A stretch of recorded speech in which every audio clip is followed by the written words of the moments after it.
Parce que les profs, c'est des humains. On peut pas tout savoir. Nous, on connaît pas tout. Non. Mais on sait que nos robots conversationnels connaissent beaucoup plus d'informations parce qu'elles agrègent énormément de données. Donc, si on l'utilise d'une manière pédagogique avec les étudiants et les élèves, je crois qu'elle peut être utilisée à bon escient, puis on le voit déjà.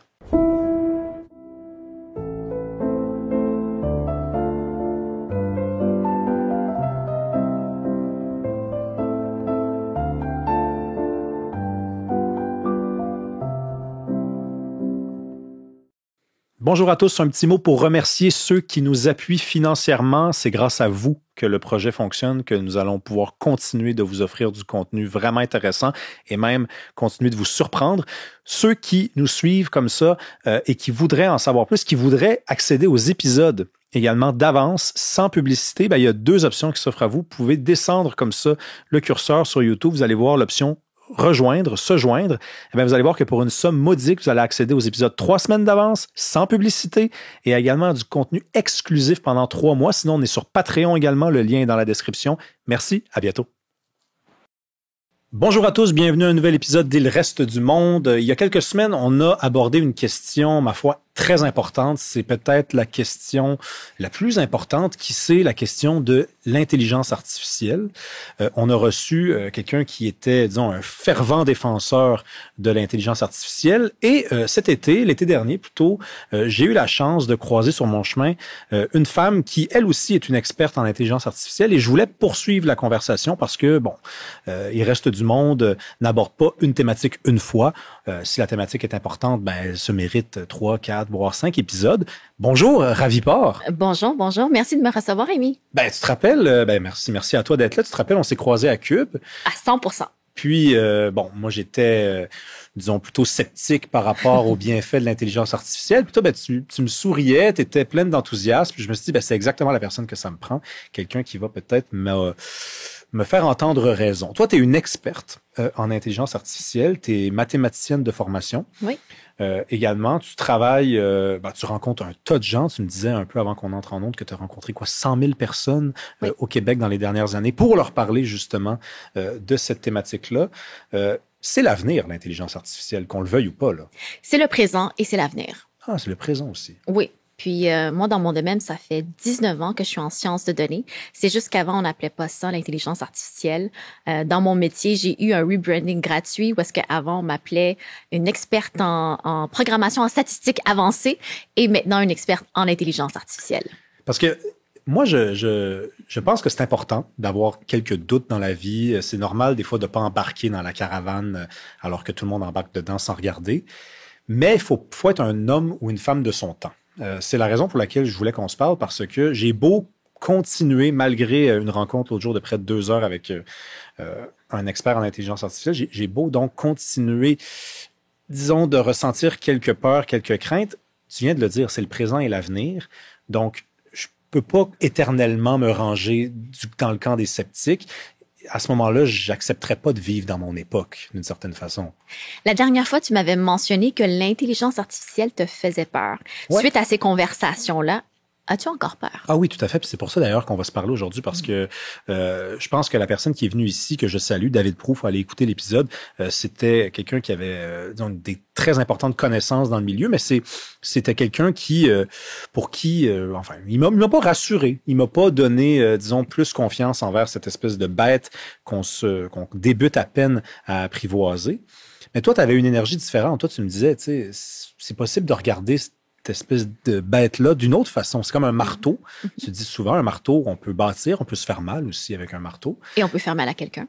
C'est ça, on peut se faire mal, on peut faire mal à quelqu'un, oui. Mais on peut aussi bâtir. D'ailleurs, c'est la principale fonction du marteau, celle de bâtir. Est-ce que tu trouves que le discours sur l'IA, en ce moment dans les médias, là, il est alarmiste, ou c'est assez bien pesé le pour et le contre, le bien et le mal là-dedans?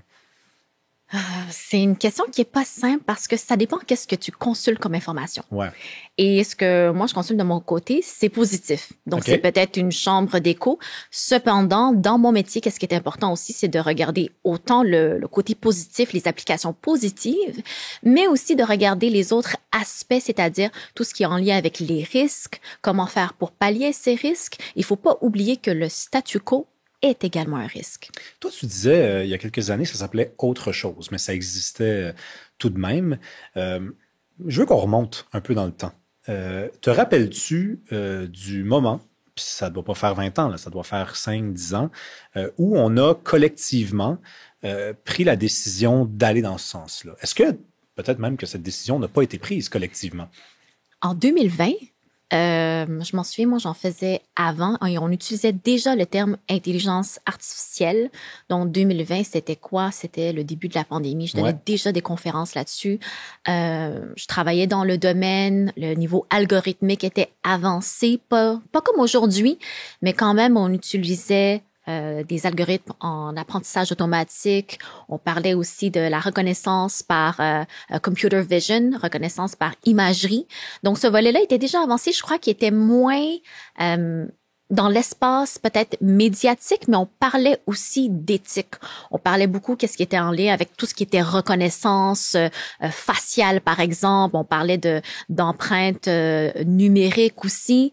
Donc, je dirais que c'était présent, mais pas comme maintenant. Et je dirais que depuis l'arrivée des outils des grands modèles de langage comme des LLM au niveau de, par exemple, ChatGPT, OpenAI en novembre 2022, à ce moment-là, c'était pas un effet Big Bang. Ça a pris du temps pour que les gens l'apprivoisent et l'apprécient. Et ensuite, là, ça a occupé beaucoup d'espace et de façon positive et aussi de façon négative dans cet espace-là. Mais pourquoi c'est apparu? C'est-à-dire que c'est une question qu'on se pose même pas. C'est bizarre parce que c'est autour de nous. On a beau convenir que ça ne disparaîtra pas, que ça va juste se métamorphoser, puis qu'un jour, ça va vraiment prendre encore plus de place que ça n'en prend déjà. Mais à la base, pourquoi c'est apparu, cette affaire-là? Est-ce que c'était un besoin en entreprise? Est-ce que c'était les individus? Est-ce que c'est quelqu'un qui a eu une idée il y a longtemps, puis ça a fait des petits? Je crois que tout besoin vient de l'humain en tant que tel, parce que si on construit un outil, il y avait un besoin à quelque part. Avant, on appelait ça du traitement automatique du langage naturel, donc Natural Language Processing. Et ça, c'est quelque chose qui existait déjà. On utilisait comme au niveau de l'application l'analyse des sentiments, par exemple. Mieux comprendre les commentaires des utilisateurs, mieux comprendre les commentaires des clients, par exemple. Si tu as 1 million de commentaires, comment est-ce que tu vas faire pour agréger toute cette information-là et prendre une décision? Souvent, ce qu'on faisait, c'est qu'on prenait un échantillon qui est représentatif, un échantillon stratifié, donc différentes personnes, différents âges, différentes régions, pour représenter la population. Maintenant, on est capable de tout le faire avec le traitement automatique du langage et ça l'a évolué au niveau de la théorie. Donc, il y a non seulement tout ce qui est fondement et il y a aussi le langage naturel qui a avancé. Bref, ça fait en sorte qu'il y a un besoin qui était présent. Et ensuite, comment est-ce qu'on fait pour avancer plus rapidement, pour passer ça un peu plus rapidement, là? Donc, je le dis de façon un peu grossière, mais c'est de dire, bon, beaucoup de textes, beaucoup de contexte. Qu'est-ce qu'on fait? Est-ce qu'il y a une manière beaucoup plus simple d'interagir avec ce texte-là et de faire en sorte qu'on va comprendre plus rapidement et d'analyser plus rapidement? Et avec le temps, il y a eu les grands modèles de langue. Fait que c'est sauver du temps, hein. Je t'écoute parler, puis il y a beaucoup de données, il y a beaucoup de tâches à accomplir, puis ça, c'est une façon de faire tout plus rapidement. Toutes les grandes révolutions, là, la révolution industrielle, l'arrivée de la machine à vapeur, l'arrivée de l'automobile, ça a toujours été, finalement, on remarque là, une question de temps. L'être humain est fasciné par le temps qu'il a, puis le temps est limité, donc il essaie de l'exploiter de façon le plus productive possible. Est-ce que parce que c'est tout souvent ce qu'on me dit, moi. Moi, quand je me dis, bon, ouais, OK, mais ça c'est toutes les bonnes raisons de faire ça. Ça, c'est la face plus positive de l'initiative. Là, on me répond, oui, mais Rémi, tu sais qu'après, à chaque grande révolution, il y avait des gens qui étaient sceptiques. Et aujourd'hui, qui voudrait retourner en arrière? Est-ce que toi, tu es du genre à utiliser cette logique-là quand vient le temps de défendre l'importance de l'intelligence artificielle ou enfin défendre son intégrité? Défendre son intégrité, je pourrais pas te dire là-dessus, mais c'est plus en termes d'utilité. Dans quoi on l'utilise et comment on l'utilise. Je crois qu'on l'utilise, par exemple, dans le secteur de la santé pour être capable de reconnaître plus rapidement certains types de maladies. On peut l'utiliser au niveau de l'éducation pour faire en sorte que tout le volet du corpus scolaire et au niveau pédagogique soit respecté. Donc, ça peut être utilisé de différentes manières. Et ensuite, c'est de dire comment est-ce que toi, tu vas l'utiliser. Parce que si tu l'utilises d'une manière négative, dépendant de ton intention, ben là, je vais dire, ben, fais attention. Pourquoi pourquoi tu l'utilises de cette manière-là? Puis c'est aussi de dire, pour arriver, exemple, au studio, est-ce que tu as marché? Oui. Est-ce que tu habites proche d'ici? Oui. OK. Donc, mettons, tu devais te déplacer à un studio, puis ça te prendrait 5 heures. Oui. Est-ce que tu marcherais? Non. Donc, même chose pour moi et même chose pour les organisations. Si on veut arriver, par exemple, à un objectif, et ça fait du sens aussi d'utiliser l'intelligence artificielle pour y arriver, ben pourquoi pas l'utiliser? Puis, je prône beaucoup l'utilisation et le développement responsable de ces technologies-là. Ce qui est extrêmement important, c'est comme l'exemple avec le marteau, on a un mode d'emploi. T'sais, on va pas se frapper le pouce, on va pas se frapper la jambe, on va vraiment, exemple, frapper dans ce cas-ci, le clou.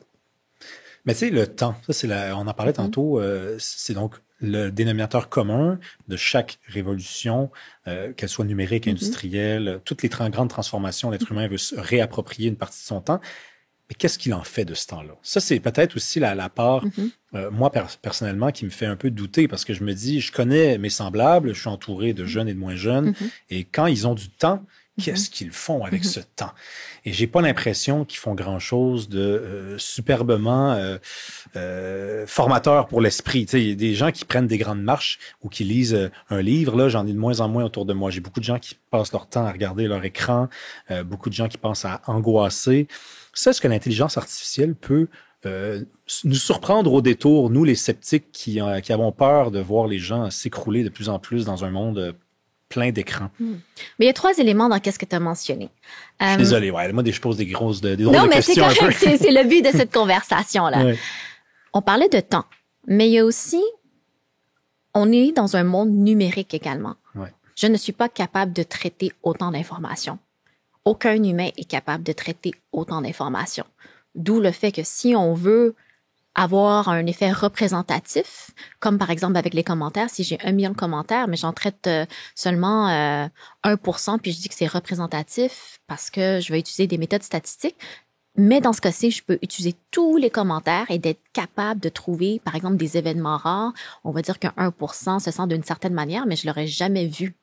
Donc, il y a aussi cette agrégation et cette analyse face à cette quantité d'informations, face à cette empreinte numérique qu'on a et que plus en plus de monde, presque tout le monde, utilise des outils technologiques et numériques. Ensuite, par rapport à ce que tu as mentionné des gens autour de toi, moi, je suis une personne très factuelle, donc je peux pas dire quoi que ce soit là-dessus parce que je peux pas le quantifier. Okay. Donc, j'ai pas de statistiques là-dessus. Peut-être que mes amis sont en train de lire sur leur cellulaire et que, s'ils avaient pas leur cellulaire, ils seraient pas en train de lire. Ils feraient d'autres choses. Ça, je sais pas.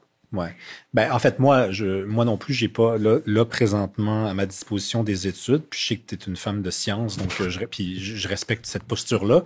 Mais je pense que toi et moi, si on s'en fie au sens commun, on est d'accord pour dire que les gens passent de plus en plus de temps derrière des écrans et qu'il y a de plus en plus, disons, de temps qui est consacré à des activités qui réduisent les connexions neurologiques ou qui nous abrutissent. Est-ce que tu t'aventurerais là, toi? Moi, je le fais tout seul au pire. Là, okay? Je le fais tout seul au pire. Est-ce que l'intelligence artificielle, elle doit pas aussi... parce qu'on va en parler là, de tous les champs qu'elle explore, qu'elle a investis, mais il n'y a pas les sceptiques comme moi, là, il faudrait pas à un moment donné que l'intelligence artificielle nous fasse croire, ne serait-ce que nous fasse croire qu'elle pourrait nous permettre de revenir un peu à la source. Puis ça veut dire, justement, le monde numérique dont tu parles, en sortir des fois, de façon temporaire dans une journée. Comment l'intelligence artificielle, c'est une question compliquée que je te pose, là, peut nous éloigner du monde numérique? Est-ce que c'est possible? Ça dépend. Pourquoi tu voudrais t'éloigner du monde numérique? Parce que, par exemple, mon cellulaire et l'utilisation de l'intelligence artificielle à travers des moteurs de recherche ou des moteurs de réponse ou peu importe, pour moi, c'est une extension de mon intelligence. Donc, si j'ai des questions, J'aime pas nécessairement les avoir en suspens. Est-ce que je vais le noter sur un papier pour ensuite aller regarder la définition ou aller chercher dans des livres?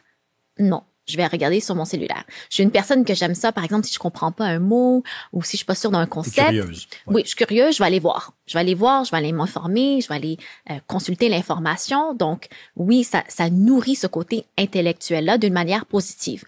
Et oui, ça arrive que je regarde aussi des vidéos avec des petits chats et des petits chiens parce que ça me relaxe, parce que j'ai consulté trop d'informations ou j'ai eu des conversations qui étaient trop intellectuelles. Fait que je suis comme, j'ai juste besoin de voir des chats puis ça me fait sourire. Donc, je crois qu'il y a ce côté-là aussi, dans le sens que ça dépend de ton utilisation. On le voit souvent d'une manière négative, mais si ton cellulaire est là, t'es pas obligé de le prendre. C'est vrai. Et ça dépend aussi à partir de quel âge. C'est reconnu par l'OMS, je pense que le cellulaire est vraiment une addiction. Là, donc, c'est vrai que on dit pas à un enfant, par exemple, qui commence à toucher à la drogue, ça dépend de ton utilisation. On agit, puis on lui fait comprendre assez rapidement dans sa vie que c'est une drogue, mais le cellulaire, on dirait qu'il y a une espèce de jovialisme un peu autour de naïveté.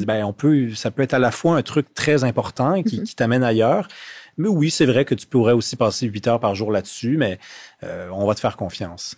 Tu comprends, c'est que... tu vois, là, c'est vraiment une question du droit à la déconnexion et des outils numériques, puis l'intelligence artificielle. Donc, l'intelligence artificielle, toute seule, elle n'existe pas. Elle a besoin d'un outil comme, par exemple, un cellulaire. Donc, je crois que les gens mettent souvent les deux ensemble. Je crois que ça fait juste amplifier l'effet. Amplifier l'effet avec, par exemple, des chambres d'écho, comme tu le mentionnes, en consultant l'information, puis boum, je vais avoir plein de vidéos de petits chats. Donc, lorsqu'on a mentionné tantôt, est-ce que tu dirais à un enfant, par exemple, au niveau des drogues qui sont nocives ou quoi que ce soit, c'est aussi une question, est-ce que les enfants devraient utiliser des cellulaires?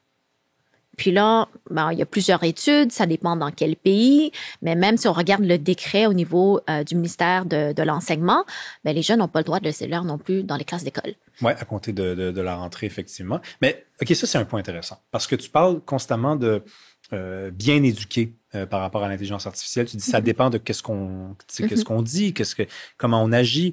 Justement, entrons dans ce sujet-là. Comment on fait?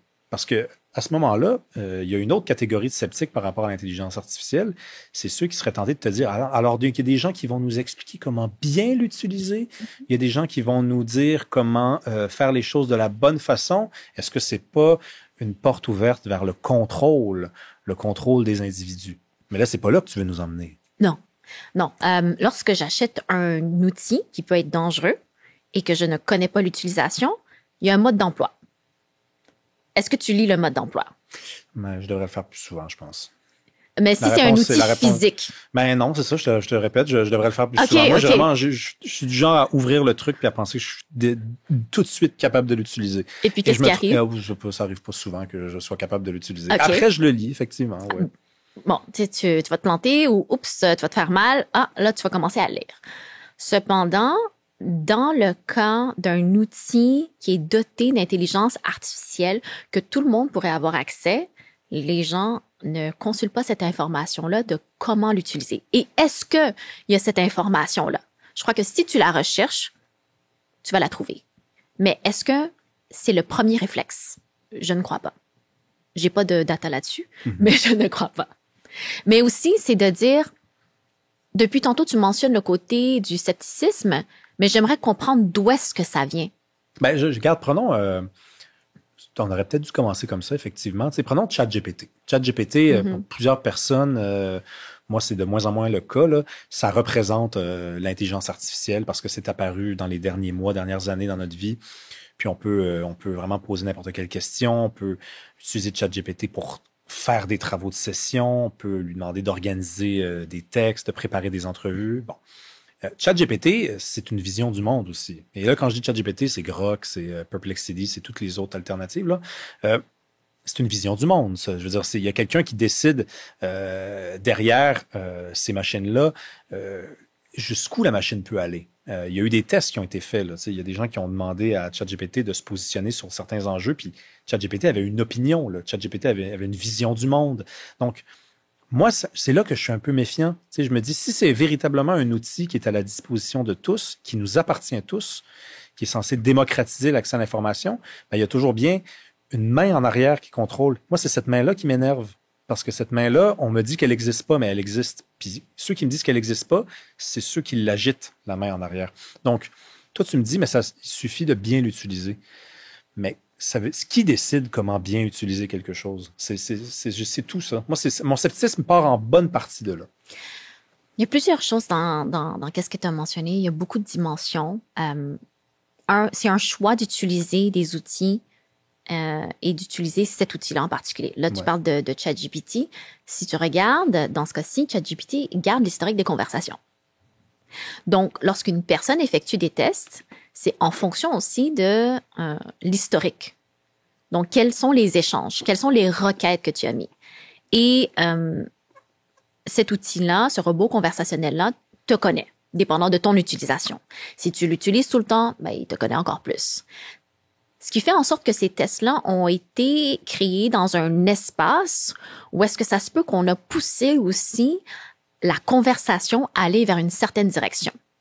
Et donc, pour moi, je pourrais pas déterminer quoi que ce soit face à ces propos-là parce que je ne connais pas l'environnement auquel les tests ont été effectués. Il y a d'autres outils dans lesquels l'historique n'est pas conservé. Tu peux revenir sur l'information, mais tu ne peux pas non plus prendre ces informations-là puis continuer. Ça veut dire qu'à chaque fois, c'est une aventure qui recommence. Une nouvelle aventure. Mais Grok, par exemple, ça avait fait l'actualité. Elon Musk était soupçonné d'avoir instillé une idéologie. Puis je pense qu'il l'avait même lui-même un petit peu reconnu. Il voulait faire de Grok, par exemple, un moteur de réponse moins woke que les autres. Donc là, tu vois, il y a une idéologie derrière ça. C'est là que je me méfie, c'est là que j'ai de la difficulté à me faire rassurer. Si des gens se tournent complètement vers les moteurs de réponse comme ça, ne sachant pas que derrière ça, il n'y a pas juste un univers de réponse contrôlé par personne, ben, ils tombent dans un piège, non? C'est comme, pour moi, l'analogie, est-ce que tu manges tes fruits et légumes bio ou ceux qui viennent de d'autres pays ou ceux qui ont des OGM? C'est un choix. OK. Donc, ce que tu manges, ce que tu consommes, les vêtements que tu portes, par exemple, moi, je choisis mes plateformes. Je choisis mes plateformes en fonction de qu'est-ce que je recherche aussi. Et donc, dans une situation où est-ce que je ne veux pas conserver ce type de conversation-là et je vais pas pousser non plus, moi, personnellement, à aller vers une direction, mais je comprends qu'il y a d'autres personnes qui pourraient l'utiliser de cette manière-là. Est-ce que Grok, ça serait les fruits bio ou ça serait les... Je pourrais pas dire, il faudrait que je fasse une plus grande investigation. Et puis là, c'est la scientifique en moi qui dit ça. Mais je te dirais que pour l'instant, c'est pas mon premier choix. Je comprends. OK, prenons le Québec et les différents changements que l'intelligence artificielle a pu provoquer. J'aimerais ça qu'on prenne des domaines en particulier. Tu as parlé tantôt de santé. L'intelligence artificielle en santé, au Québec ou ailleurs, soit dit en passant, parce que je pense que c'est important aussi d'en sortir du Québec, pour mieux le comprendre d'ailleurs, pour voir qu'est-ce qui manque, puis ça, on va y venir tantôt. À quoi ça ressemble, l'intelligence artificielle en santé? À quoi ça ressemble? C'est une très grande question. Mais des exemples, mettons, des cas de figure qui pourraient aider le monsieur, madame, tout le monde à comprendre là où l'intelligence artificielle agit. Mettons, quand il entre dans un hôpital ou quand il va dans un CLSC, dans toutes les actions que la santé prend dans sa vie. Je dirais le volet clinico-administratif. Donc, on s'entend que l'administration, les rendez-vous, la logistique, commande de médicaments, l'horaire des personnes, l'intelligence artificielle peut aider là-dedans. Mais pour aider, faut avoir de l'information, il faut avoir des données. Il faut que les données soient numérisées aussi. Il faut que ça soit numérique. Souvent, dans le domaine de la santé, on utilise encore le côté manuel, des fax, du papier, etc. Mais pour que ça soit beaucoup plus performant en termes d'algorithme, pour, par exemple, te donner une prédiction sur dans combien de temps est-ce que tu pourrais aller pour ton rendez-vous particulier, à la place, exemple, d'attendre 3 mois, mais peut-être que ça pourrait être 3 semaines. Ben oui. Si c'est optimisé.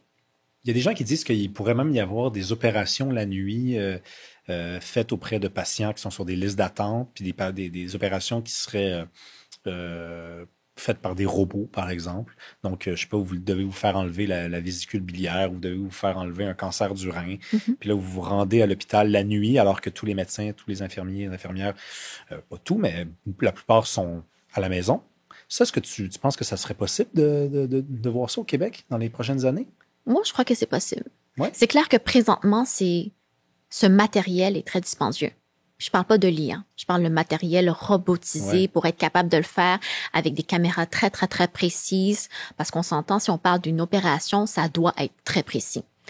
Donc, tout ce qui est au niveau des tests, puis des différentes parties du corps, des caméras, pour être capable de reconnaître, je suis sûre que ça pourrait se faire et ça prendrait un certain temps. Cependant, le premier élément à laquelle je pense, c'est le taux d'adoption et d'intégration de l'intelligence artificielle au Québec et au Canada. Plus particulièrement, vu qu'on parle du Québec aujourd'hui, ça serait le taux d'adoption de l'IA au Québec. Ça me préoccupe. Il est faible? Il n'est pas assez élevé. Mettons, c'est quoi? C'est comparé à des sociétés qui nous ressemblent. Prenons par exemple d'autres provinces du Canada, parce que bon, on est quand même dans le même pays. Est-ce que c'est plus faible que l'Ontario, plus faible que l'Alberta, que les provinces maritimes? T'es as-tu ces chiffres-là? Je les ai pas avec moi. Cependant, ce que j'ai comme information, c'est l'indice de Oxford sur la maturité au niveau de l'intelligence artificielle. Et dans les pays du G7, le Canada, on oscille dans une variation qui est quand même nulle. Okay. C'est vrai qu'à travers le temps, on a augmenté. Puis à un moment donné, on était vraiment très élevé. On l'est encore très élevé. Cependant, si on parle en termes de compétences techniques au niveau de l'intelligence artificielle et aussi du domaine technique, technologique, par exemple l'architecture, l'environnement, l'ingénierie. Donc oui, il y a l'intelligence artificielle, mais il y a tout ce qu'il y a en arrière. Ouais. Et ça, on gagne à faire en sorte qu'on s'améliore dans ce sujet-là.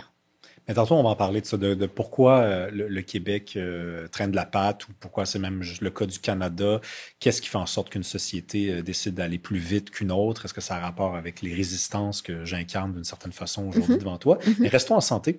Ce que je disais à David Prou l'autre jour, qui est un consultant en intelligence artificielle, c'est que on peut être sceptique par rapport à l'intelligence artificielle, mais dès qu'on entre dans le champ de la santé, là, soudainement, tout le monde veut être opéré le plus vite possible. Tout le monde aimerait vivre le plus longtemps possible. Tout le monde aimerait être le moins malade possible. Est-ce que tu n'as pas l'impression que c'est dans le domaine de la santé que l'IA pourrait faire le plus de gains et le plus rapidement possible, dans la mesure où tout le monde veut vivre mieux? Oui, mais pas juste en santé. Tout ce qui est relié service aux humains. Service aux citoyens. Donc, autant que ça peut être en santé, autant que ça peut être en éducation, si par exemple, au niveau de tes neveux, nièces ou tes enfants, c'est d'avoir un service qui est plus personnalisé, si tu as des enjeux d'apprentissage, par exemple, ou de faire en sorte que tu as un apprentissage qui est personnalisé en fonction de tes besoins, je vois pas beaucoup de personnes qui vont dire non si ça peut aider. Ou aussi service aux citoyens, si j'ai besoin d'informations au niveau, par exemple, si je fais mes impôts, puis on peut m'aider aussi à mieux comprendre certaines informations parce que je suis pas une experte dans ce domaine-là, je vois pas non plus beaucoup de personnes dire non. Et si on regarde dans les autres services aux citoyens en tant que tels, si on fait en sorte d'améliorer la vie des citoyens, qui inclut la santé, c'est un moment, un déclic de se dire, donne-moi des exemples concrets pour que je puisse comprendre. Et c'est la même chose lorsque je regardais une étude qui a été faite au niveau du ministère de la Cybersécurité et du Numérique. Lorsqu'on parle d'intégration et d'adoption de l'IA, c'est une chose, il y a une certaine résistance ou une méconnaissance, mais lorsqu'on donne des exemples qui sont pratiques, c'est là qu'il y a une ouverture. Il faut juste donner des exemples concrets. Un psychiatre. Est-ce qui serait en fait un outil d'intelligence artificielle qui remplacerait un véritable psychiatre ou un véritable psychologue ou un thérapeute?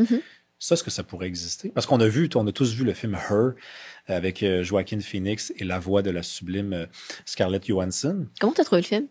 Moi, j'ai trouvé ça très bon. Est-ce que ça t'a marqué? Oui, vraiment. Parce que t'en parles aujourd'hui. Oui, ça m'a vraiment marqué. Est-ce que t'as aimé ça?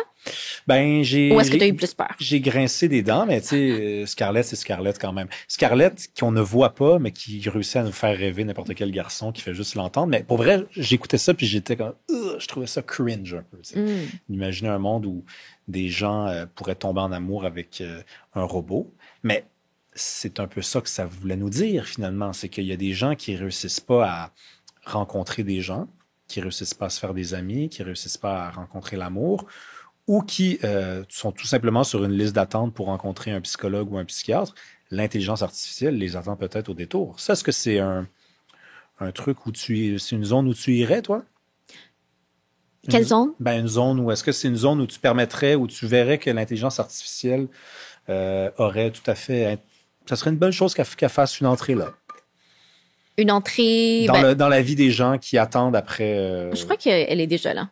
C'est vrai. Hein? Oui, elle est déjà là. Tu peux parler à tous les jours à ton robot conversationnel, décider la tonalité de voix, comment elle va discuter, dans quelle langue. Ça existe déjà.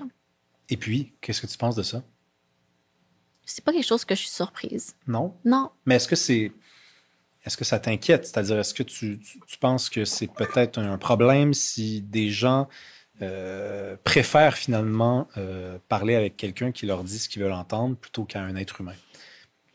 Je crois qu'il y a un côté positif puis il y a un côté de vigilance. Vigilance. Oui. Ça, c'est important, le mot vigilance.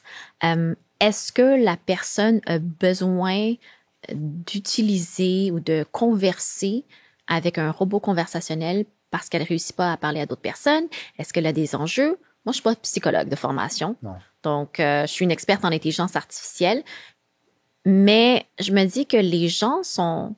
Il y a beaucoup de gens qui sont beaucoup plus ouverts à demander des questions à des moteurs de réponse qu'à demander cette question-là à un ami. Non, c'est le cas, mais c'est juste de se dire... Parce que la machine, elle n'est pas là pour te dire tes 4 vérités en pleine face. Hein? À moins que tu lui demandes. Mais si tu lui demandes... Non, mais parce que, prenons, toi, tu as des amis, j'imagine, tu as plein d'amis. Des fois, tes amis, ils te disent tes 4 vérités en pleine face, mais tu leur as pas demandé. Ils te le disent quand même. Mais la machine, je pense pas qu'elle va te les dire si tu lui demandes pas. Ou sinon, tu peux lui dire à l'avance, écoute, dis-moi mes 4 vérités une fois par semaine les lundis. Oui, ça, c'est une très bonne nouvelle. Mais tu vois, tout se fait, puis c'est de se dire... Oui, il faut faire attention. Je crois qu'il y a des éléments psychologiques sur lesquels je ne pourrais pas aborder vu que c'est pas mon expertise. Mais si c'est pas au niveau où est-ce que c'est un problème, mais que c'est utilisé d'une manière responsable, si je veux converser avec elle, why not? Parce que je lui écris déjà à chaque jour. Prenons l'éducation, parce que il y a une pénurie de professeurs. Il y a de plus en plus d'élèves dans le réseau public au Québec, par exemple. Ben là, j'ai la solution. On leur produit des professeurs en intelligence artificielle. Est-ce que ça, tu penses qu'on va se rendre jusque-là un jour? Comment je le vois, c'est que des outils d'intelligence artificielle vont accompagner les professeurs, les enseignants, les élèves et les étudiants. Pas les remplacer. Je crois qu'on a besoin encore de ce côté-là, la relation humaine en tant que telle. On a parlé tantôt qu'à un certain âge, normalement, on n'est pas supposé d'utiliser des outils numériques et amplifiés par l'intelligence artificielle pour avoir et développer cette pensée critique-là. Donc, je me dis que dans une situation où est-ce qu'elle est supervisée auprès, par exemple, des mineurs, est-ce que c'est à partir de 14 ans? Est-ce que c'est à partir de 16 ans? Si on se dit c'est à partir de 14 ans, par exemple, si elle est utilisée d'une façon où est-ce que ça peut aider au niveau de son apprentissage, mais aussi aider les profs, parce que les profs, c'est des humains. On peut pas tout savoir. Nous, on connaît pas tout. Non. Mais on sait que nos robots conversationnels connaissent beaucoup plus d'informations parce qu'elles agrègent énormément de données. Donc, si on l'utilise d'une manière pédagogique avec les étudiants et les élèves, je crois qu'elle peut être utilisée à bon escient, puis on le voit déjà. Oui, c'est ça existe déjà. On peut déjà utiliser certaines plateformes, poser des questions. En fait, même les professeurs utilisent beaucoup l'intelligence artificielle. Je pense à un site qui s'appelle Defit, par exemple, où ils peuvent demander à l'intelligence artificielle de produire des exercices, de produire des examens. Mais étant donné que ça existe déjà, des robots conversationnels, que des gens qui sont en détresse peuvent déjà converser avec une espèce de thérapeute, qui n'est pas un thérapeute, mais qui est un robot conversationnel qui a accès à une certaine sensibilité et qui peut leur produire des réponses. C'est pour ça que je te demandais au sujet des profs. Est-ce qu'un jour, on n'irait pas là tout simplement parce que c'est plus simple, parce que c'est moins coûteux aussi, parce que c'est aussi je pense, un des angles qui vont être retenus par nos gouvernements. Les États sont de plus en plus endettés. à travers le monde, il faut rembourser. Donc, à un moment donné, il faut réduire les coûts. Puis pour réduire les coûts, ben, il faut choisir des méthodes qui sont moins coûteuses, par exemple, que le capital humain. Une expression que je trouve absolument atroce, là, le capital humain. Donc, peut-être que ça va être ça aussi. Hein, ça va être de dire, bon, ben, dans les classes, maintenant, il y a une intelligence artificielle. Donc, il y a un cours qui est donné et les élèves peuvent poser des questions au robot et le robot répond. Et le monde est surprenant, mais des fois pas tant que ça. Donc, le film Her, là, on vit dedans, là, en fait, en ce moment. Ben, je le vois différemment au niveau de l'éducation, si on parle spécifiquement au niveau des mineurs. Je regarde, j'ai fait une revue de littérature de quand même plus que 50 articles scientifiques au niveau international. Et il y a un cadre de référencement au niveau des apprenants, c'est-à-dire des élèves et des étudiants, et aussi au niveau des instructeurs, soit des professeurs ou des enseignants. Donc, ce qu'ils valorisent, c'est vraiment comment intégrer le niveau de l'intelligence artificielle d'une manière responsable. Mais pour être capable de l'intégrer, faut les former. Faut prendre le temps. Et même lorsqu'on parle aussi dans certaines revues de littérature, ils disent que d'avoir cet espace-là qui va être déconnecté aussi, donc pas nécessairement être branché, mais d'avoir un moment où est-ce qu'on peut éduquer les jeunes de façon ludique sur des sujets qui les intéressent, c'est quelque chose qui est positif aussi. Donc, pas toujours être connecté et avec l'IA puis dire, OK, c'est l'IA toute la journée, utiliser des outils d'IA. Il y a le côté aussi, la théorie, il y a le côté aussi de la pensée critique, mais il y a aussi le côté, ils doivent le tester. Donc, on parle beaucoup de project-based, mais c'est quoi leur projet? Comment est-ce qu'ils vont l'intégrer en tant que tel? Donc, ça, c'est autant utile pour les apprenants, les élèves, les étudiants, que les professeurs. Je discutais l'autre jour avec quelqu'un qui étudie pour devenir graphiste. Et la personne, elle est au début de son parcours d'études. Puis, je lui disais, je sais même pas si à la fin de ton parcours, ton métier va encore exister ou si, en fait, au milieu de ton parcours, il n'y aura pas une importante transformation de ce métier-là qui va faire en sorte que ton programme d'études, ton parcours va être devenu désuet, périmé. Ça, c'est un gros enjeu dans les facultés d'éducation, de garder les programmes, de les maintenir pertinents alors que le monde est comme une espèce de rouleau compresseur, là, puis avance. Comment on fait pour faire ça? C'est une excellente question. Et c'est pour ça que j'ai créé l'organisme à but non lucratif que je l'ai fondé, qui s'appelle Héros de chez nous. Je me dis, c'est pas simple au niveau des changements de programme. Il y a cette administration, cette bureaucratie. Par exemple, il y a la désuétude au niveau des établissements scolaires. Alors, je me suis dit, en 2017, je me suis dit, pourquoi pas faire quelque chose? Donc, en 2018, j'ai créé l'OBNL et l'objectif est vraiment d'éduquer les jeunes en intelligence artificielle. Et puis, avec l'OBNL, on est allé dans 8 régions administratives au Québec. Et si je regarde les 2 dernières tournées scolaires, on a visité plus que 13 000 personnes. Et qu'est-ce qui était vraiment important pour moi, c'est avoir des données pour avoir des conclusions qui sont probantes et de voir si vraiment il y a un effet positif sur les interventions qu'il y a eu en intelligence artificielle en classe avec des animateurs qui sont spécialisés et qui ont été directement dans les écoles et pas juste été en ligne. Donc, ils ont partagé cette information-là, les concepts. Ils ont utilisé différents plateformes et médias comme à travers de la web-série, une petite capsule de 6 minutes, comme avec des activités, mais aussi de faire comprendre quels sont les métiers du futur et comment aussi l'IA peut être intégrée dans leur quotidien en fonction de leurs intérêts et s'ils vont avoir un intérêt à en apprendre davantage sur l'intelligence artificielle et les STEM. Métiers du futur. C'est quoi les métiers du futur? Il y en a plusieurs. Je crois que c'est un terme un peu bateau, mais un terme que j'utilise de cette manière-là, comment je la définis, c'est des nouveaux métiers émergents. Avant, on n'avait pas des ingénieurs de requête, des prompt engineers. Là, on en a. Dans la situation, par exemple, au niveau de ton ami qui est graphiste, c'est aussi de dire comment est-ce qu'on optimise l'IA dans ce type de métier. Si tu utilises des outils qui ont de l'IA, même si tu essaies toi-même de créer un design, avec l'IA, c'est pas facile. Et c'est pas comme tu le veux, et c'est pas aussi joli, et ça prend du temps. En ce moment, ça prend énormément de temps. Puis on s'entend que ça a beaucoup évolué, mais encore maintenant, ça prend encore du temps. Parce que ça dépend de la base de données. Quelles sont les images? en termes de base de données.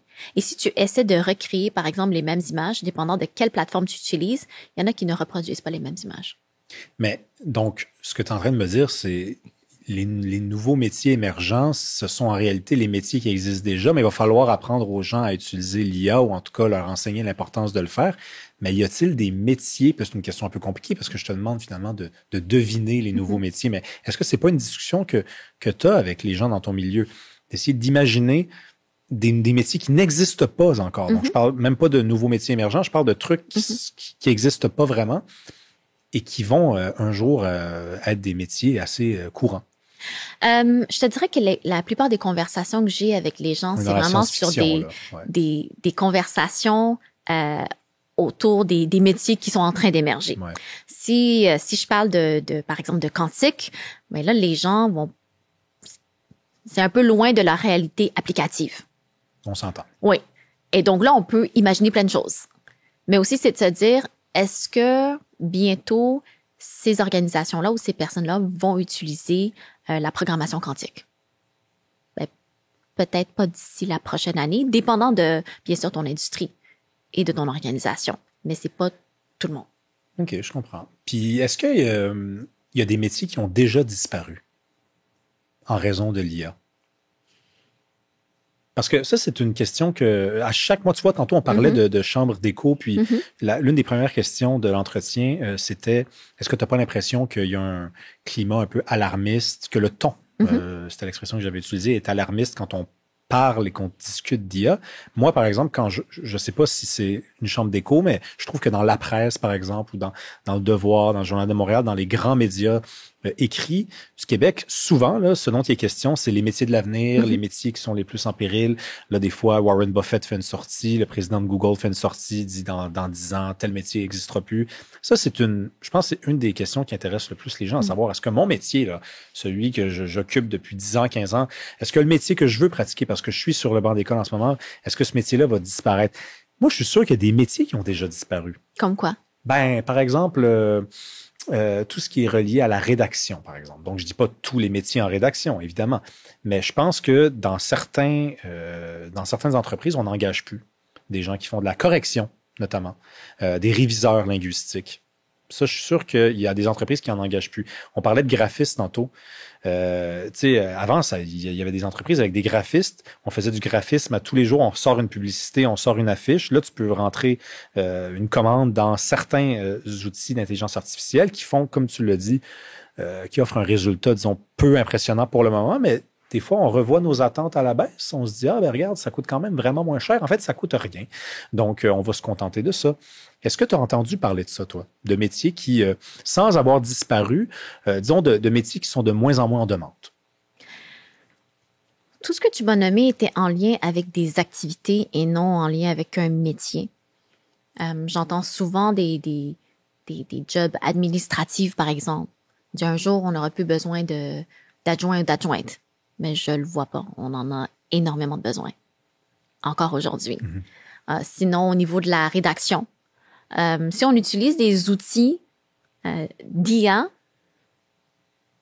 je vois beaucoup d'enjeux parce que ce n'est pas parfait. Est-ce qu'un jour, ça va être plus proche d'une performance adéquate, dépendant de c'est quoi ton seuil? Peut-être.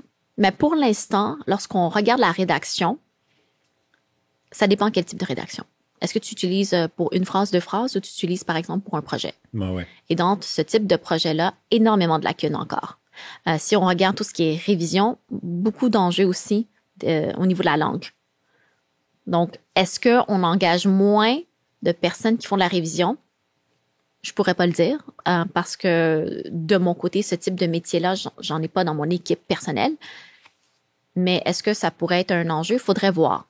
Mais en même temps, à chaque fois, tu me dis, si j'ai bien compris, c'est pas, il y a des lacunes. Par exemple, par le graphisme, tantôt tu disais les banques de données sont pas encore suffisamment bien garnies.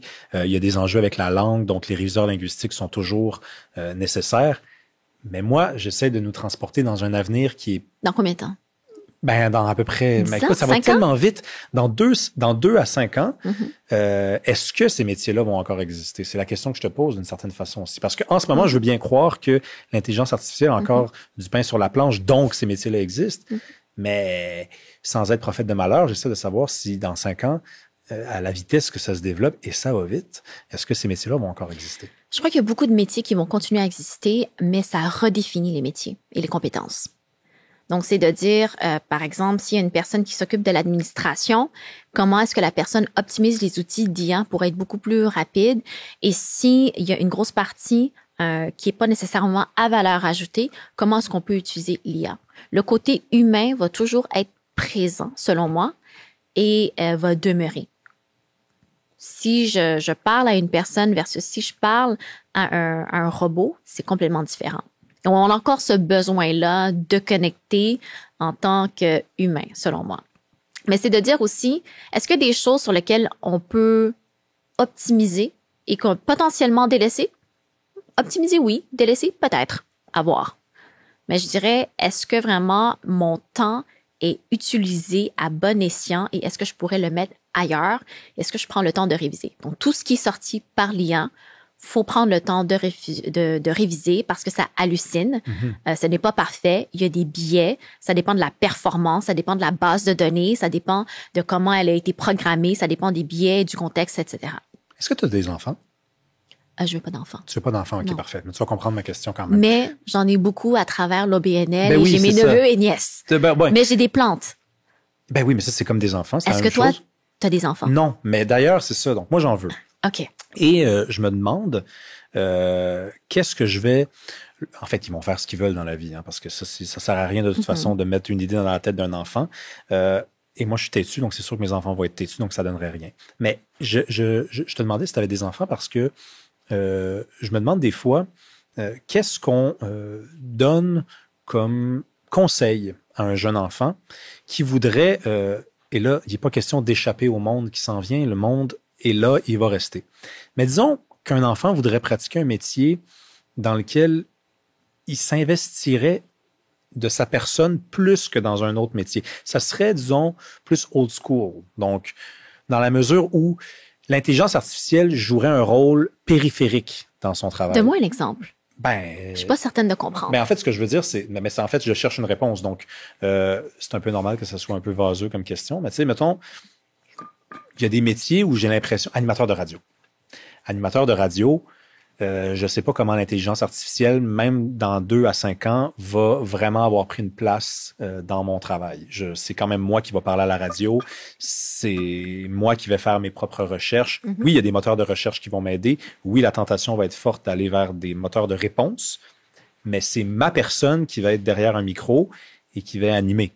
Donc, ça, je trouve que c'est un métier dit old school. C'est-à-dire que je vois pas comment l'intelligence artificielle peut vraiment tremper ses mains là-dedans. Je suis peut-être naïf avec le sourire que tu me fais en ce moment.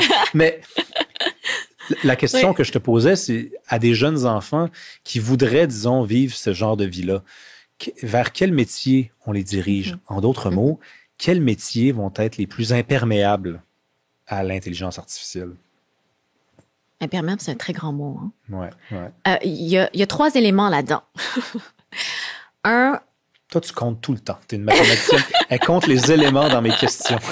Oui, mais je dis 3. C'est une première à le reste du monde. Mais écoute, ma réflexion est en base de données. Et là, je dis 3 éléments, puis peut-être qu'il va en avoir 4. OK, ben c'est parfait, ça. Tu peux utiliser l'intelligence artificielle pour faire des podcasts et même pour les nouvelles, ça existe aussi en Asie, où est-ce que c'est une personne qui va jamais, en parenthèse, jamais faire de faute, puis va lire les nouvelles. Puis c'est généré par ordinateur une image d'un humain. Mais est-ce que c'est aussi regardé que des humains? Faudrait regarder les données. Je ne crois pas, mais il faudrait regarder les données. Ensuite, aujourd'hui, on peut déjà utiliser l'intelligence artificielle pour générer une voix, par exemple. Si un jour tu as mal à la gorge, tu es malade, est-ce que tu vas utiliser l'intelligence artificielle? Tu as le choix de le faire. Dans ce cas-ci, tu choisis de pas le faire. Moi, personnellement, est-ce que je vais préférer que ça soit des humains? Oui. Est-ce que je vais être affectée par le fait que tu as utilisé des moteurs de recherche et de réponse pour t'aider dans ta réflexion? Non. Parce qu'à la fin de la journée, tu as cette pensée critique-là. Et donc, j'en reviens à par exemple, neveux. Mes neveux ont 10 ans et 7 ans. Depuis qu'ils sont petits, j'essaie de leur apprendre différentes compétences. Par exemple, lorsqu'on va au parc, j'ai essayé d'apprendre la physique à mes neveux, puis ça les intéressait vraiment pas. C'est un peu normal. Quand même. 10 ans et 7 ans, là. Ça, c'était à 5 ans. Et puis, ces temps-ci, qu'est-ce qu'ils adorent? C'est que je les ai appris à jouer au Monopoly et aux jeux de destin. Et j'ai créé différents types de jeux pour les petits cousins et les petites cousines. Puis, je leur ai appris à négocier. Ils connaissaient pas le mot négocier avant. Voilà, dans leurs compétences, il faudrait les améliorer, mais au moins ils comprennent qu'est-ce que ça veut dire maintenant négocier. Et aussi, j'ai essayé de les apprendre à comprendre comment la bourse fonctionne avec leurs cartes Pokémon. Mais ça, c'est des exemples. Mais tout ça pour dire quoi? Tout ça pour dire la compétence, une des compétences premières que je leur amène, que je continue de les amener, c'est vraiment avoir cette pensée critique-là. On est dans un monde qui est en constante évolution. Même si je regarde mes parents, constante évolution également. Donc, de s'adapter, de toujours s'adapter. Leur métier va changer. Nos métiers changent. Tes outils ont changé. Mais comment tu vas partager cette information-là, comment tu vas réfléchir, comment tu vas analyser, comment tu vas poser tes questions, ça, c'est propre à toi. La pensée critique, c'est quoi pour toi? Alors, c'est le doute pour commencer? Non, c'est pas nécessairement le doute, ou c'est pas juste le doute. Ouais, c'est pas juste le doute. Non, c'est pas juste le doute. Donc, moi, je propose qu'on aille voir la définition de pensée critique. On peut aller voir ça si tu veux. Oui. Ouais. Ça, une chance qu'on est dans un podcast. À la télévision, là, ça, on perdrait des annonceurs. Mais pensée critique, tu vas demander à quel moteur de réponse? Là, tu vois, je recherche dans le moteur de recherche en premier, parce qu'il faut faire attention à notre empreinte. Oui, parce que ça, c'est une autre question. Donc, quand on utilise les moteurs de réponse pour des niaiseries comme ça utilise plus d'eau, c'est ça, hein? Je sais pas à quel point ça utilise. Souvent, j'entends ça, mais il faudrait que je regarde des articles pour savoir à quel point ça consomme plus. Est-ce que ça consomme 5 fois plus, 10 fois plus? Mais Sam Altman disait que si on est poli avec ChatGPT, c'est inutile pour commencer. Si on s'excuse, si on dit « j'ai une autre question pour toi, je sais que je t'achale un petit peu aujourd'hui », mais ça fait toujours plus de consommation. C'est fou, hein, le monde d'aujourd'hui. La définition de pensée critique que j'ai, moi, ici, c'est la capacité à analyser, évaluer et interpréter des informations de manière objective, logique et réfléchie afin de formuler un jugement ou une décision éclairée. Mais regarde, juste après, ça dit, elle implique de questionner les hypothèses. Donc, c'est pour ça que j'introduisais la question la notion du doute, qui est sans doute pas la seule là, qui définisse la pensée critique, mais douter. Ne pas tout accepter, ne pas penser que parce qu'on nous dit quelque chose, c'est forcément vrai. Ça, en tout cas, je trouve que c'est l'un des plus beaux enseignements qu'on peut faire à un enfant, là. Oui, il y a tout le volet de questionner, de comprendre. Je crois que de partager cet enseignement de la philosophie aussi, puis on leur apprend de différentes manières depuis qu'ils sont enfants aussi à l'école et avec les cours de philosophie, par exemple au cégep, je crois que ça, c'est un élément qui est extrêmement important. Puis il y a aussi le cadre de référencement au niveau éducatif et la pensée critique, elle est présente. Même dans le cadre éducatif, même dans le cadre éducatif numérique aussi, même au Québec, la pensée critique est extrêmement importante. Donc, la capacité de questionner, d'analyser et, comme tu le dis, de pas prendre l'information telle quelle. Oui, puis ça, c'est un grand drame hein, que ça n'existe pas en bonne et due forme dans les cours à l'école secondaire. Moi, le nombre de personnes qui m'ont dit et qui sont allées au cégep et qu'après, qui ont pu étudier en sciences naturelles, en médecine, peu importe où, ils m'ont dit l'un des moments les plus importants de ma vie académique, c'est mon cours de philo au cégep. Parce qu'on apprenait à réfléchir, on apprenait la rhétorique, les sophismes, la capacité de débattre également. Pourquoi on n'apprend pas ça aux jeunes au secondaire? On apprend à débattre au secondaire. Ah oui? Oui. En CCQ, dans le cours de culture citoyenneté oui, on apprend québécoise. à débattre, mais est-ce que, dans le fond, ça peut être vu d'une autre manière? Oui. Est-ce qu'on peut aussi, en tant qu'adulte, de les aider, pas juste à l'école, mais à l'extérieur de l'école? Oui. Donc, souvent, c'est qu'est-ce que je fais avec mes petits cousins et petites cousines. Je leur pose ces questions-là pour qu'ils prennent le temps de réfléchir et pas juste nécessairement exécuter. Et ensuite, se dire, bon, face à ces informations-là, qu'est-ce que je prends comme choix? Et basé sur quoi? Pas toujours simple, dépendant de quel âge qu'ils ont aussi, mais dépendant de leur capacité également, mais c'est quelque chose qui s'apprend. Toi, t'es la meilleure tante qu'on peut avoir sur le marché. Ah non, Pokémon, vraiment pas. négociation, et j'oublie pas, évidemment, Monopoly. quantique, ça c'est super le fun. Non, la physique. OK, chose promise, chose due, on a parlé tantôt du Québec, je pense que ça va être ton expression ou pas, là, mais j'ai eu l'impression que tu parlais quasiment d'un retard du Québec par rapport à d'autres sociétés dans le monde en matière d'intelligence artificielle. Pour commencer, je sais que tu n'as pas de données avec toi en ce moment, mais il faut se comparer à ceux qui nous ressemblent. Tu sais, je veux dire, je ne comparerais pas le Québec à une société qui a premièrement aucune frontière avec nous, avec qui on n'a pas d'échange économique et à peu près aucun point commun. L'Ontario, les provinces qui nous sont voisines, je pense que c'est déjà un bon point de départ. À l'intérieur du Canada, selon toi, est-ce que le Québec est en arrière du peloton, en avant, dans la moyenne? Toutes les comparaisons que je fais sont souvent à l'extérieur, donc je me compare beaucoup, je nous compare à d'autres pays. OK, d'accord. Donc, si je regarde le Québec... Faisons ça d'abord. Oui, je regarde le Québec, on a beaucoup d'établissements scolaires qui parlent d'intelligence artificielle, qui apprennent sur l'intelligence artificielle, autant, par exemple, au niveau cégep qu'université. Donc, ça, c'est pour ça qu'on est capable de réussir, on est capable comment on appelle ça? D'attirer. Okay. On est capable d'attirer aussi des gens de l'international qui viennent étudier directement au Québec parce qu'on est un pôle en intelligence artificielle. Mais qu'est-ce qu'il y en est, c'est comment est-ce qu'on l'applique? Oui, c'est ça, parce qu'on forme des gens, mais est-ce que dans la vie d'aujourd'hui, dans nos institutions, est-ce qu'on est ouvert à l'intelligence artificielle? On peut être plus ouvert. Oui, c'est ça. OK, plus. On peut être plus ouvert. Mais toi, t'es quand même une radicale de l'intelligence artificielle, là, quand même, là. Qu'est-ce que ça veut dire pour toi, radical? Ben, je veux dire, c'est pas un défaut du tout, là. Inquiète-toi pas, je suis poli avec les gens que je reçois ici, mais c'est juste, pour toi, c'est plus une bonne chose qu'une affaire dont il faudrait s'inquiéter, là, quand même.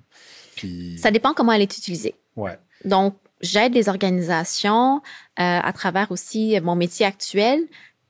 Je vois qu'est-ce qui se passe. Je vois qu'est-ce qui se passe, je vois qu'est-ce qui est implémenté, autant qu'il y a un côté qui est positif, autant qu'il y a un côté qu'il faut améliorer. Premièrement, si on veut avoir une intelligence artificielle en entreprise, c'est aussi de se dire, est-ce qu'on a un encadrement? Qu'est-ce qu'on développe? Qu'est-ce qu'on ne développe pas? Qu'est-ce qu'on utilise? Qu'est-ce qu'on n'utilise pas? Où est la limite? Donc ça, c'est déjà important. Suite à cet encadrement-là, comment est-ce qu'on la gouverne? Qu'est-ce que je peux faire? Qu'est-ce que je peux pas faire? Comment est-ce que je dois l'utiliser, par exemple? Et aussi, c'est de se dire, mais si on a des outils en intelligence artificielle, oui, il y a des outils où est-ce qu'on va prendre des licences, mais il y a aussi qu'est-ce qu'on va développer qui est particulièrement utile pour notre type d'organisation. Est-ce qu'on va développer quelque chose? Est-ce qu'on va la développer partiellement? Est-ce qu'on va faire affaire avec des gens qui connaissent ça? Est-ce que je vais utiliser une licence ou quoi que ce soit? L'intégration de l'intelligence artificielle qui est vraiment adaptée aux organisations, c'est pas simple et je comprends pas pourquoi. Et quand je dis c'est pas simple, c'est cette gestion de changement-là. Et peut-être, quand je dis je comprends pas pourquoi, c'est de se dire une gestion de changement. Cette gestion de changement-là, c'est d'accepter aussi qu'il y a quelque chose d'abstrait que tu ne vois pas, que tu ne touches pas nécessairement, et de dire bon, ben ça va aider notre entreprise. Ça peut aider à sauver, exemple, 20% des coûts. Mais ça va coûter tant d'argent en termes d'investissement. Est-ce que l'investissement est vraiment sur ces outils-là? Oui. Qu'est-ce qui prend beaucoup de temps aussi? C'est tout ce qui vient autour.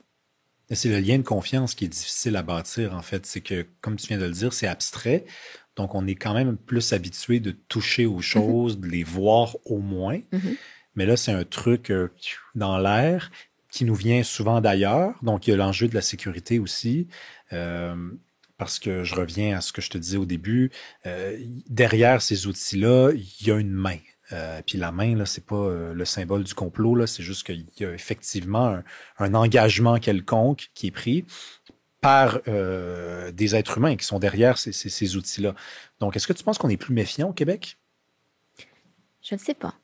Je sais pas si c'est le terme, la méfiance. Mais c'est quoi qui nous retarde alors? Puis si le mot retarde n'est pas le mot que tu accréditerais, qu'est-ce qui fait en sorte qu'on pourrait toujours être mieux? Puis qu'ailleurs, c'est vraiment mieux dans ce Je crois domaine-là. que ce qui peut être fait, entre autres, ça peut être la littératie en intelligence artificielle. Mais quand on parle de la littératie en intelligence artificielle, c'est comprendre c'est quoi l'IA, comment est-ce qu'on peut l'utiliser, qu'est-ce qu'on doit faire pour y faire attention. Technologiquement parlant, qu'est-ce que je dois avoir comme environnement technologique aussi. Mais quand on parle de littératie en IA, il y a d'autres choses aussi. La littératie en données, parce que dans le fond, l'IA sans données, c'est juste un algorithme vide. Ben oui. Et aussi la cybersécurité. Donc, il y a tous ces éléments-là. Puis ensuite, tu as l'humain au centre. Puis après, on dit à l'humain, comprends ça, parce que c'est ça qu'on va intégrer. Donc, je crois que le volet de l'éducation, de la sensibilisation, de la compréhension doit être fait parce que l'intelligence artificielle, c'est pas juste, puis je l'ai entendu, c'est pour ça que je le rapporte, l'intelligence artificielle, ce n'est pas juste ChatGPT. En partie, c'est ça, mais il y a aussi d'autres choses. Ben oui. Mais ça ça, arrive on souvent. est au début, là, parce que pour beaucoup de gens, c'est juste ça. Là. C'est la preuve qu'on est au début du processus d'intégration de toute cette réalité-là. Parce que pour des gens très intelligents, là, mais pour qui c'est pas une affaire de tous les jours que de réfléchir à ça, c'est ChatGPT, l'intelligence artificielle, puis on n'en parle plus. Mais l'intelligence artificielle, c'est pas juste ça, là, c'est de réserver des billets pour aller voir un spectacle, c'est d'aller voir, d'acheter des billets pour aller en voyage également, c'est Google Maps, c'est l'intelligence artificielle, ça. Donc, on dirait qu'on veut bien accepter ce qui fait notre affaire, mais et ce qui menace peut-être de nous perturber un peu plus, là, on braque. Puis c'est moi qui te le dis, hein, je suis en toute franchise.